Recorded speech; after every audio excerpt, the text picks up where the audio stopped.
again, Kendopolis. This is Dr. Kendo, and we're here with another Scribblenauts Unlimited object editor commentary. This is where I create your favorite characters, voted most popular, most requested each week by you guys in the object editor here in Scribblenauts Unlimited. And so the object editor is only a feature on the Wii U and PC versions of this game. And again, whatever you guys are leaving down there in comments as suggestions, it's based on whatever's most popular, most requested. So here we go. We'll start off with a catapult as the source object for today's creation, and a horse. We took the back thigh piece there. Well, it's actually in the front, but it's that back leg, I should say. We are creating the roof plants from Plants vs. Zombies. This is gonna be epic. Duckling right now. We take the wing of the duckling, and that'll be for some plants right here. Or leaves, I should say. Yes, it's been crazy. You know, it's been a long, I guess, time since it's been like around Christmas time that we did the fog plants. It was a little bit before Christmas, I believe. And so, finally the roof shows up. And so here you saw that we took that duckling wing 4 times right there, and the horse thigh piece once again to match the side. This is going to be for the Cabbage-pult here. We took the body of a monster right now, so after you type in monster, you can just grab that body. It's kind of a really nice shape to get this upper center part of the cabbage, you know, that's for the Cabbage-pult. Man-eating plant, we're going to take that bottom jaw of the man-eating plant right now. This is also going to create some of that cabbagey, lettucey look to it, so it's got those ridges and stuff. We put those basically behind those horse thigh pieces, so you can see that it's right next to the monster's body and everything, but sort of sandwiching that in the middle of those two. So we got a fang coming up next, and after you type that in, you can basically color it this kind of coloration. We're going to use this for the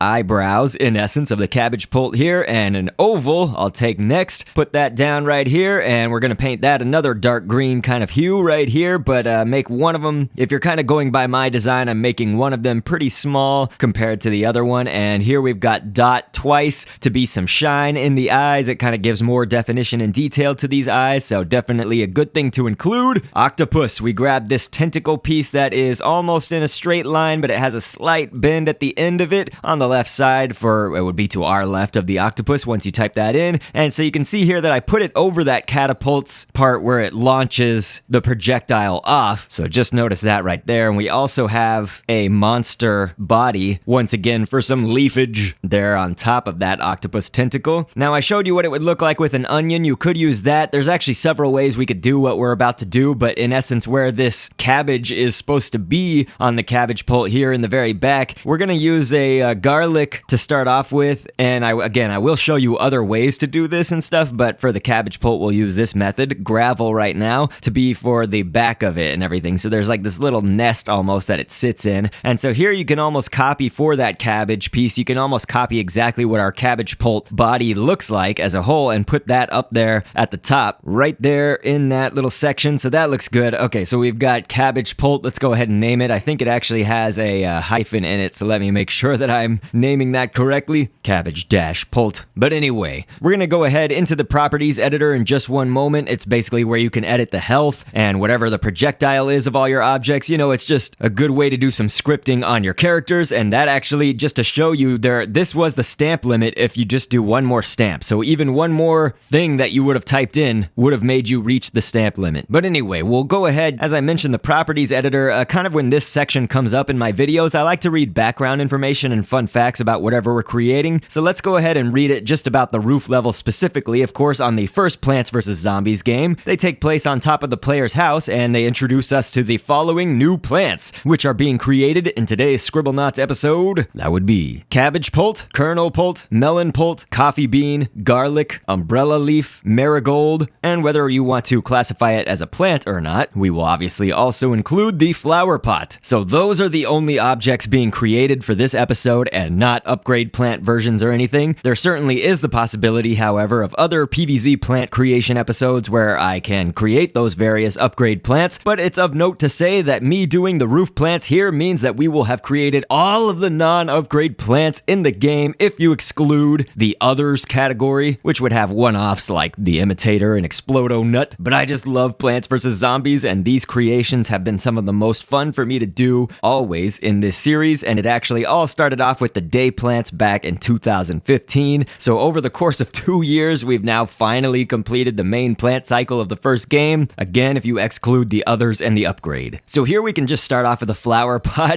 You don't always have to start with the source of whatever you intend your overall creation to be, but sometimes your source object can be the same thing, like a flower pot for a flower pot, for example. So at this time, I've put down 2 ovals over the kind of top half of the flower pot here, and cornmeal, we can paint that the color of the soil because that's what we'll use it for, and then another oval behind that cornmeal, and that oval will be kind of the inner part of the pot, and a hemisphere we can make for the main body of this pot right here, and so I'm just moving it back behind the ovals, and notice that a lot of these kind of have color patterns on them, and then they're painted over with that orangish brown color of the pot, so just so you saw that. And so here I think I've got the hemisphere placed where I want it to be. If you want to see in the color pattern library, basically to get these kind of textures and stuff for this, I think for the body of the pot, the main base and all of that, we'll go on page 8 in the top left corner of that color pattern, texture pattern library, and that will have a good one for us, and then we'll paint over that with the orangish brown. And so a nudibranch, that's this weird looking thing. We're going to grab that upper right antenna-like piece, and so you can see that we'll copy that many times, about 4 or 5 times actually, because we've got the 2 eyes. Actually, we'll do it 6 times, because also the mouth is going to be 3 of them, but then there's a little crack in the pot right there as well. So then in the 29-page library, there's this little curly Q tail right there on the first page. So in Scribblenauts Unlimited, you can just grab it right there. It's kind of like this pig or mouse tail right there.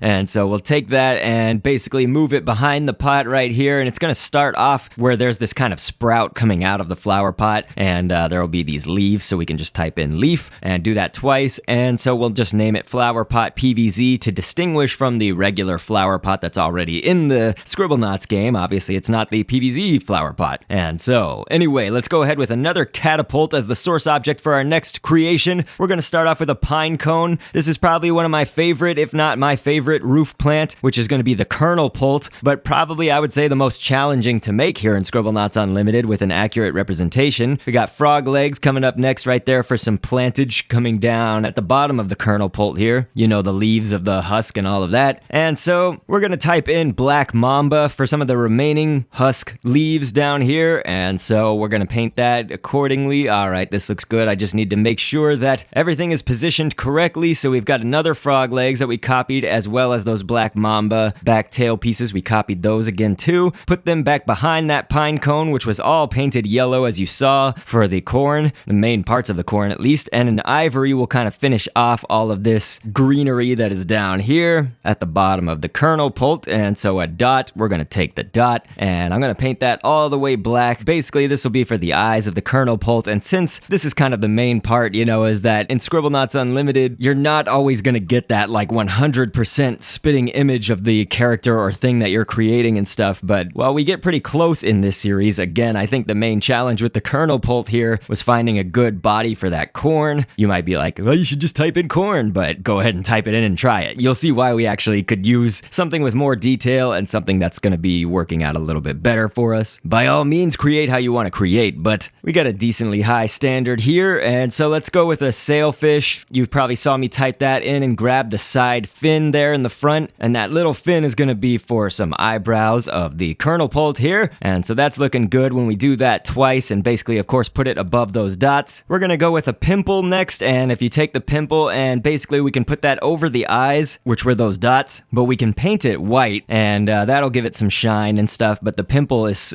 basically, it can shrink down small enough, whereas if we tried to put another dot there to be the shine and the glimmer in the eyes, it may not shrink down small enough in a lot of cases. A shambler, we'll take the back arm of a shambler right here, and that'll be for the catapult projectile part. And so here's another way that I was telling you, if you want to create that nest, you could literally kind of just do nest, basically, for where it's going to house the kernels, or for instance, if you were on the Cabbage-pult to hold that cabbage projectile, you could just do nest, and that's something that I really like a lot, but I wanted to show you kind of both ways that you could do it, and there's still other ways you can do it, other stamps you could use. But alright, we've got a body of a mola. Mola is like a fish, a sunfish, and if you take that body piece, it kind of looks like that corn kernel right there, so that looks good. We'll go ahead and move on. I can show you the coffee bean right here. You could even just start off with coffee beans. It almost doesn't matter what you start off with, as long as it's sort of just like a stationary object or whatever. We took a golem's arm piece right there to put over those coffee beans that we started off with. So if you take that golem hand bottom arm piece and stuff, that'll be for the main body of it. Pike, that's of course the fish pike, because you'll get several options. The pike we can use for the little mouth right here. It's like it's got a little smile. And so then we can go with circle. And if you paint the circle all the way white right here, it can be a good object or stamp to use for the eyes, at least the big white of the eyes. And we'll go with a wart because that can shrink down pretty tiny right here for the pupils of our coffee bean. And so I painted those all the way black, shrunk them down pretty dang small. And we're gonna go with an eyebrow next. It's just barely peeking out over those circles. You may not even notice it if you're watching this on your phone or something small, but basically behind the circles, there's just some detail and stuff to the eyes, which was eyebrows. And so I just used a leaf, mini stamps you could use for this, for the leaf on top of the coffee bean. But notice that there's a little bit of curling to the top of that leaf, you know, like it's curling over. And so to add some depth and dimension to that, if you want to add that little bend and stuff right there, you can use a scorpion's upper middle tail piece that we've got right here. And so if you just basically move it behind the leaf,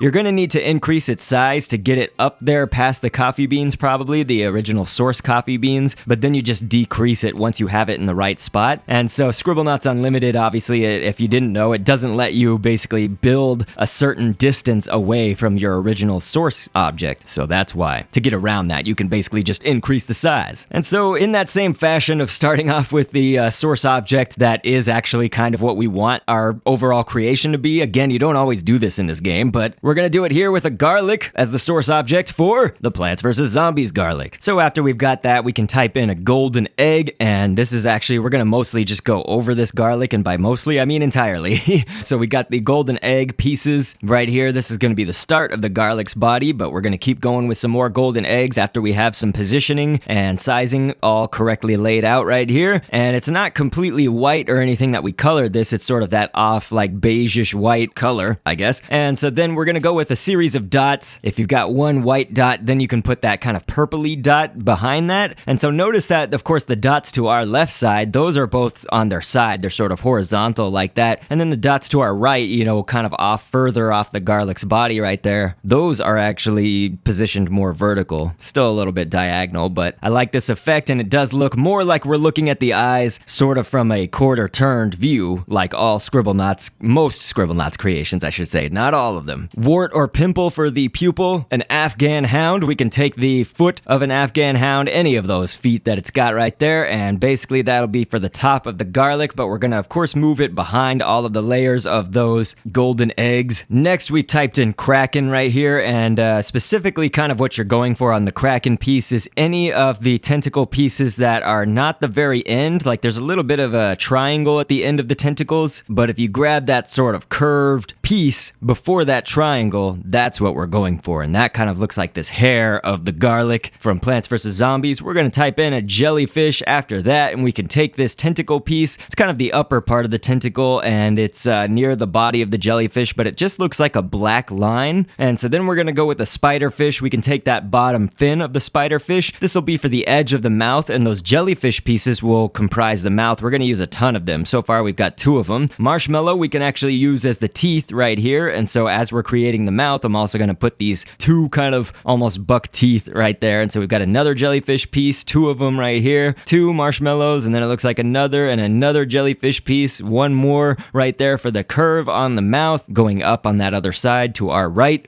And this looks awesome. Man, this probably, as far as just Scribblenauts exclusively, like creations right here for this episode, that's my favorite so far, I think, is getting this garlic. And so we're going to actually do some scripting, of course, so that it can kind of act like the garlic from Plants vs. Zombies. Of course, that's supposed to repel zombies into another lane. Now, by its very nature, Scribblenauts Unlimited is not a, it's only a 2D side-scrolling kind of game. So there's not really lanes to push zombies into. But what we can do is whenever this object moves near an object, and we'll specifically filter out that it's only Halloween objects, that includes zombies. You basically need general categories. You can't just type in zombies only and only have it that. So unfortunately, if it's like pumpkins or something, it'll move from those 2, or it'll affect those. So then we'll make the script be that it then will add an adjective to the trigger target, which should be the zombie. We'll do scared. And so what we obviously hope is that it will scare the zombie away. And so we'll test that at the end, as well as most of the scripts here that we do. But let's go ahead and start off with Maxwell as the source object for our next creation right here. We took a shark, and the bottom fin in the back there of a shark is going to start out these leaves and stuff at the bottom. For our next creation, this is going to be for the Marigold. And so then I'm going to go with moss, and we got the black mamba tail once again. A flower is going to be, this is all actually attached to Maxwell's torso, because you notice that we removed the head, the arms, the legs, and we kept the body on there, of course. And so the torso is where you want to attach all of these pieces, like this cotton right here, and the cotton is going to be for the main flower of this Marigold. And we got a golden egg. And so again, as I mentioned before, Scribblenauts Unlimited only lets you move so far from the source piece that you're putting down your stamp onto. A hatchet fish fin right here, side fin of that, nudie branch, that same tentacle piece on the top right of it. And so again, you can see me kind of increasing the size and then decreasing it back to see. Then if you want to move it again, you're going to need to increase it huge once again. So that's why you see it kind of going up, down, up, down, up, down, as I'm increasing the size now of these dots to get them positioned in the right spot. And so if you tried to move it, let's say while it's shrunk down the correct size, and then you pressed one of the directions to move it, it would actually move it all the way back down, like it would jump. The object would go closer down to that torso that we placed it down on. And then you would have to redo all of that stuff that you just worked on. Spiderfish fin, again, twice. We did that bottom fin of the spiderfish. That's twice for the smile of the Marigold, so make it in that smiley pattern. And a cobia, we can use the side fin of the cobia right there for the opening of its mouth, that kind of reddish pink. A crane, of course, the bird crane for the, we want to grab the middle neck piece of that crane. That'll be for a little tooth there with the Marigold, and we use pimple this time for the shine and shimmering of the eyes right here. So I'm going back with that nudie branch antenna piece, and so that little tendril we can put right here to the side of those spiderfish fins that created the smile, just for some little cheeks and stuff on the Marigold. If you want that kind of bended leaf design feel, like we've done before, you can do that on one of the leaves down there for the Marigold leaves at the bottom of the flower. And so that was a scorpion upper middle tail piece once again for that. And so for some scripting of the Marigold, of course, we can do some basic editing, like I'm just going to make it be a source audio of like cash. You can do really whatever you want. And of course, objects are reacting to it as a flower right now. But what's more important probably for what you're going to want, of course, all of these plants should not move, so their movement speed is 0. But for the Marigold specifically, we're going to go with when this object waits a set time. And so we're actually going to do it true to the game this time. We don't always do this in Scribblenauts Unlimited because the universes are different, but in Plants vs. Zombies, it takes about 24 seconds for the Marigold to drop down a coin. Now, of course, the coin might be gold or silver, but we're just going to go ahead with, then it will create an object, which is going to be a dime, and then I'll just go ahead and have it wait like 5 frames right after that. And so we could sit here for a long time, you know, and wait the 24 seconds, but I'm going to cut ahead a little bit just to see the Marigold. But in essence, you'll kind of be having it right here on the level, and then suddenly, if you might miss it, so you know, you might want to actually move your Marigold to see it happen. So like right here, it's actually, it has dropped out these little dimes. It actually says nickel on Scribblenauts Unlimited, but the dime and the nickel, I think, are the same exact stamp in this game. And so either way, it's basically just dropping down a silver coin for you, just as I wanted it to do for the script right here. And so again, if you just keep waiting every 24 seconds, it's gonna do that. So it looks good. Interestingly enough, for the roof level here, we're on the storybook keep, and that's because it's just this gigantic giant's house, but the roof will look really big for our plants. So kind of a fun level for us to be on in Scribblenauts Unlimited. We'll show the rest of the plants later, of course, but just wanted to interject with that Marigold right there. So I'm gonna get a whole bunch of different shades of green and things for our Melon-pult here. And so for the main kind of body of the watermelon, you may think I should type in watermelon, but it's actually more circular if you do that. And so I'm going to go with an amber as the object that we're going to use for the watermelon. We're going to kind of give it that zebra pattern. As you see, it has those like zebra-y kind of stripes on it right there. Of course, painted over green. Black mamba tail pieces for those 4 leaves down at the bottom. Looks good. And so here we can go ahead then with the snail and take the little shell of the snail right here, and that's going to be a pretty good stamp to get this kind of curled vine that it has where it launches the watermelon from. We're going to take another snail shell, of course, and then I'll go with nest after that. And so leave a little tiny gap between that snail body and the nest right there to leave open a little space that connects basically the projectile piece to the nest itself. And so then we used another amber basically for the big watermelon there on the Melon-pult here. And so we're going to go with a pike once again and take that fin, a little tiny fin piece there on the side of the pike. And so that looks good for some eyebrows here of our Melon-pult. And again, attaching this all to the catapult main base part with the wheels and stuff. We can also put down dots right now for the eyes. So let me just make sure that they are positioned correctly before we continue right here. Looks like the spacing is decent. And so again, you know, I kind of just adjust as we go. But then sometimes it's like once the design is finished, I'll say, I need to move over everything this way or that way. So always realize the creation, it ain't over till it's over, I guess, is what I'm trying to say. And we got oval twice below the dot eyes right there to add some more detail to the eyes right here and making them green. And so then pimple, we can take the pimple for the shine. So I'm going to paint that white right here and put that in the very corner of those eyes. And that looks good. So I think our Melon-pult is mostly done. Again, I'm going to make those last minute adjustments that I was talking about, sizing adjustments in various parts. And so Melon-pult, we can name it that. And that looks good. So I'm going to go into the scripting here, and I've made all of these objects alive. If that wasn't obvious, you can just check a little box that says this object is alive.